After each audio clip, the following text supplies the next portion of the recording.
दोस्तों आपका स्वागत है आज की वीडियो के अंदर। आज की हमारी वीडियो होने वाली है ब्रेन ट्यूमर के बारे में और ब्रेन ट्यूमर को रिमूव कैसे किया जाता है उसके बारे में। दोस्तों जब किसी इंसान के दिमाग में मौजूद किसी स्पेसिफिक एरिया के सेल्स एबनॉर्मल तरीके से ग्रो करना शुरू कर देती हैं और दिमाग के अंदर एक एक्स्ट्रा मेस क्रिएट करना शुरू कर देती हैं, उसे कहते हैं ब्रेन ट्यूमर। एक एवरेज इंसान के दिमाग का वजन 1330 ग्राम यानी कि 1.3 kg होता है, लेकिन अगर इसी दिमाग के अंदर 1 इंच लंबा और 1 इंच चौड़ा 10 ग्राम का ब्रेन ट्यूमर भी हो जाए तो वो भी एक इंसान को पूरी जिंदगी के लिए कोमा में डाल सकता है या फिर वर्स्ट के सिनारियो के अंदर इंसान की जान भी ले सकता है, क्योंकि दिमाग के अंदर ब्रेन ट्यूमर की वजह से बना ये गुच्छा दिमाग में मौजूद टिश्यू से टकराकर हमारे दिमाग के अंदर प्रेशर को इंक्रीज करता है, जिससे इंसान का दिमाग प्रॉपरली फंक्शन करना धीरे धीरे बंद करता रहता है। डॉक्टर्स एंड सर्जन्स को ब्रेन ट्यूमर वाले पेशेंट्स पर स्टडी करके पता चला है कि जिस इंसान को ब्रेन ट्यूमर होता है उसको ये सिम्टम्स होते हैं, जैसा कि लगातार कई दिनों तक सर में दर्द होना, बहुत ज्यादा मात्रा में वोमिटिंग यानी कि उल्टी होना, विजन लॉस या फिर विजन कमजोर होना यानी कि जिन चीजों को इंसान पहले आराम से पढ़ पाता था उनको पढ़ने में दिक्कत होना, या फिर बोलते वक्त अपनी जुबान को कंट्रोल ना कर पाना और बोलते वक्त कुछ भी ऐसे अजीबोगरीब वर्ड बोल देना जो कि इंसान बोलना भी नहीं चाहता था, और चीजें सुनने में दिक्कत होना, बॉडी बैलेंस में दिक्कत होना यानी कि खड़े रहना बहुत ही मुश्किल हो जाना, और बहुत ज्यादा समय इंसान के बॉडी पार्ट्स में से कुछ पार्ट्स का सुन्न होना। अगर ऐसे सिम्टम्स अगर आपके अंदर या फिर किसी और के अंदर दिखाई देते हैं तो इससे पता चल जाता है कि उस इंसान को या फिर आपको ब्रेन ट्यूमर के बारे में अलर्ट होने की जरूरत है और किसी स्पेशलिस्ट या फिर ब्रेन के डॉक्टर से कंसल्टेशन लेने की जरूरत है, क्योंकि ये सारे सिम्टम्स इंसान को ब्रेन ट्यूमर की स्टार्टिंग के अंदर अपीयर होती हैं और तब इंसान के पास ब्रेन ट्यूमर से रिकवर करने का भी बहुत अच्छा मौका होता है।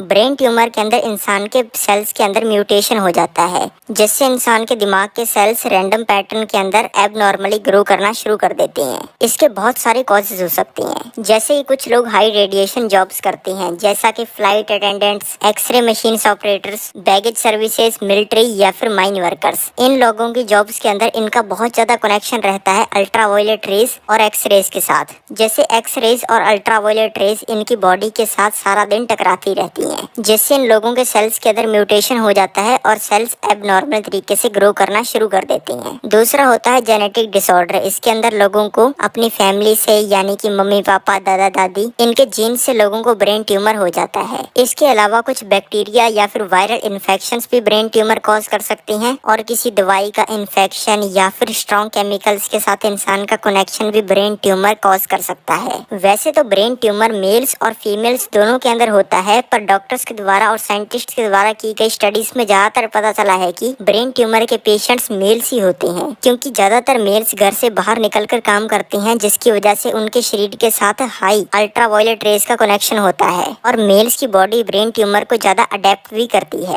अब जानते हैं कि ब्रेन ट्यूमर को कैसे रिमूव किया जाता है। ब्रेन ट्यूमर को निकालने के लिए की जाने वाली सर्जरी को क्रेनियोटोमी कहा जाता है। क्रेनियोटोमी को इंसान को बिना बेहोश किए ही किया जाता है, क्योंकि अगर ऐसा ना करें तो सर्जरी के टाइम इंसान का ब्रेन ट्यूमर इंसान के नॉर्मल सेल्स के ऊपर प्रेशर बहुत ज्यादा डालेगा, जिससे इंसान के ब्रेन के दूसरे सेल्स भी मरना शुरू हो जाएंगे और अल्टीमेटली इंसान की डेथ हो जाएगी। इसलिए सर्जरी से पहले इंसान को एनेस्थेसिया और भी बहुत सारी चीजें दी जाती हैं, जिससे इंसान को कुछ भी समझ ना आए, दर्द ना महसूस हो, लेकिन इंसान बेहोश ना हो। इस सर्जरी को कैसे परफॉर्म किया जाता है चलो जानते हैं। इस सर्जरी के लिए सबसे पहले इंसान के सर के पीछे कट लगाया जाता है। यह वेरी कर सकता है कि इंसान के दिमाग के अंदर ब्रेन ट्यूमर कहाँ पर है। अगर किसी और जगह पे है तो उस जगह पे कट लगाया जाएगा। फिर ऐसा करने के बाद इंसान की जब स्किन दिखने लगती है तब इस स्किन को साइड साइड में कर दिया जाता है और फिर ओपनर्स की मदद से इस होल को बड़ा करके हमारी हड्डी के ऊपर मौजूद जो पील होती है उसको निकाल दिया जाता है। फिर सर्जन्स के द्वारा मैनुअली हाथों से